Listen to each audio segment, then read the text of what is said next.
There was obviously a lot of noise outside the club. You know, a figure as big as Jurgen Klopp moves on. He's a different type of character. He hasn't tried to impersonate Jurgen Klopp in any way. I think it was really telling at the end of the West Ham game. And towards, you know, just before the final whistle, it almost felt like you were watching Klopp in some ways on the side of the pitch. I've never really seen that before. And even at the end of the game, he went onto the pitch and gave a little fist pump to the Kop. Not quite Klopp-esque, no. But it was telling that I think he felt, as I mentioned in the interview, it'd been a tough week for him because he's not used to losing.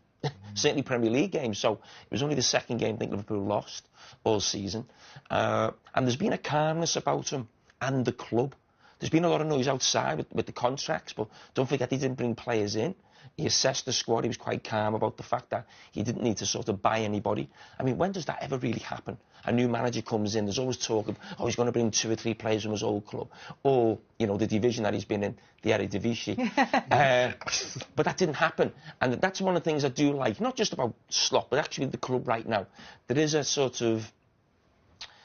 It's quiet. It's not. There's a lot of turmoil around other bigger clubs about managers and players coming in left, right, and centre. But as Liverpool, it always just feels like they're in control. They're not going to be swayed even by their own supporters at all. And but I still do believe that there is a big job to be done in the summer. And I think having assessed the team over the last 12 months, even though they're going to win the league, I do think that's when he'll put his real imprint on this team next season. Controversy took centre stage at the London Stadium as Manchester United were left fuming after a dramatic VAR intervention ruled out what appeared to be a perfectly legitimate goal from Casemiro.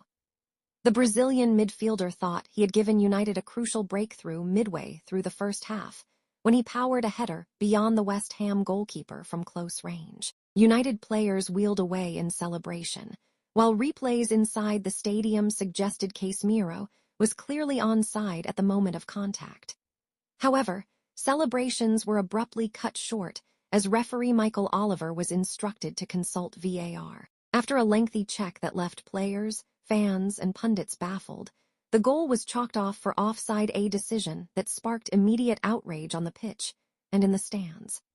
Slow-motion replays appeared to show Casemiro's entire body behind the last defender when the ball was played, raising serious questions about the accuracy of the offside lines used by VAR officials. Even West Ham supporters looked surprised as the decision was announced, while United boss Michael Carrick was visibly furious on the touchline.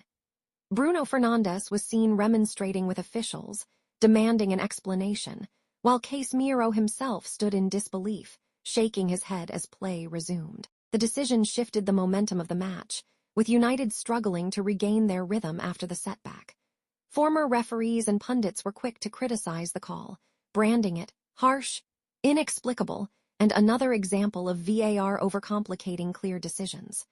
Social media erupted within minutes, with fans sharing screenshots that seemed to prove the goal should have stood. As VAR continues to dominate headlines for all the wrong reasons, this latest incident will only fuel the growing debate over its implementation in the Premier League.